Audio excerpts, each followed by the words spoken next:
Good evening. It's the 31st of March, T minus 2 and counting. Excited about getting my stem cells. They're going to show up on Tuesday at about 1 o'clock in the afternoon. They'll be counted and we should start the infusion at 4.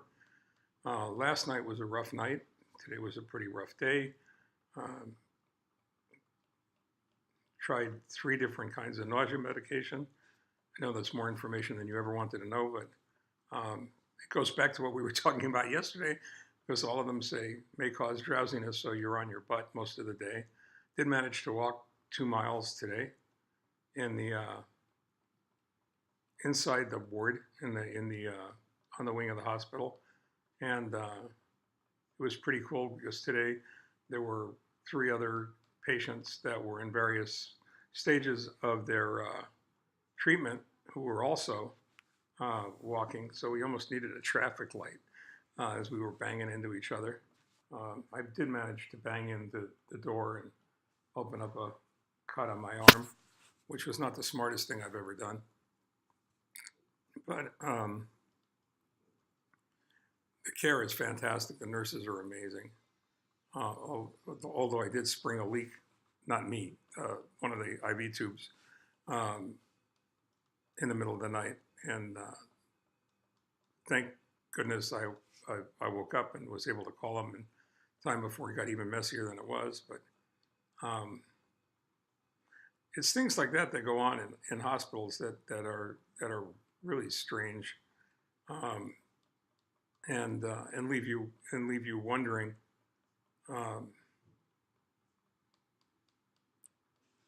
The complexity of everything that's going on is insane. I mean, it really is. It's an unbelievable amount of care that's being given to many different patients at the same time.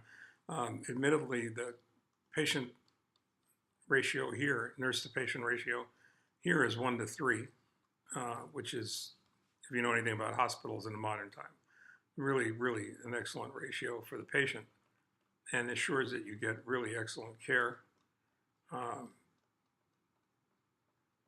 They have they take really good care of you, and they make walking a game, because for each mile that you put on, you get a little plastic foot. And if you're competitive, and I'm not saying that I am, but if you're competitive,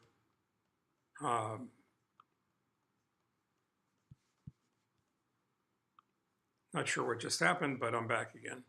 If you're competitive, you want to get as many of those little feet as you can.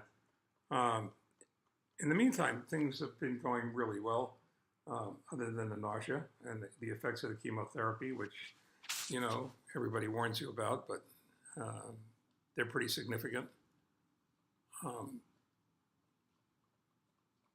Right now, it's a waiting game, mostly sleep, walking. One of the people back at the hotel that we're staying at, when I get released, saying that the mantra here is eat, drink, walk. And she forgot to mention is eat, drink, walk, sleep, because there's a lot going on all the time and you're just pretty well out of it. That's one of the reasons I wanted to get this done now before it got too late and I got too tired and I didn't know what the hell I was talking about. And I embarrassed myself by rambling on about a bunch of different stuff. But I think one of the most important things to glean from an experience like this, I mean, there are so many important things to glean from an experience like this, but I think one of them is the fact that you can get through it. That if you find the right doctor and you find the right hospital and you find the right nurses, and the right treatment program, and that's not an easy thing to do, by the way. You have to really work at it. You have to really search and investigate who the best really is, and the best for you, not necessarily the best for somebody else. And I was fortunate enough to hook up with all of that, and now it's hopefully going to pay off in a cure at the end of this long dark tunnel. So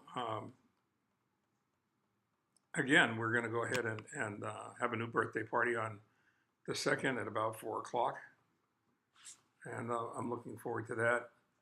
I want to reassure anybody who's watching this, who's going through something similar or knows somebody that's going through something similar.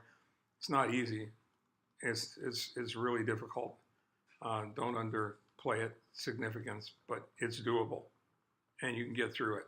And if you got the right support team, and from the outpouring of love and emotion that I've gotten from so many people, many of whom I know, many of whom I don't, I really deeply appreciate it. And that's what keeps you going late at night when you're here by yourself. And you realize how sick you are. And those kinds of things are critically important. So to all of you who have expressed that support, care, and love, I want to say thank you, and that I love you right back. And for tonight, I think that's going to be about it because I'm pretty wiped out. So thank you all very much. I love you deeply. Any comments or questions, please feel free to ask. I'll do the best I can to answer them. Me, Mitch Schneider, over and out. Love you. Bye-bye.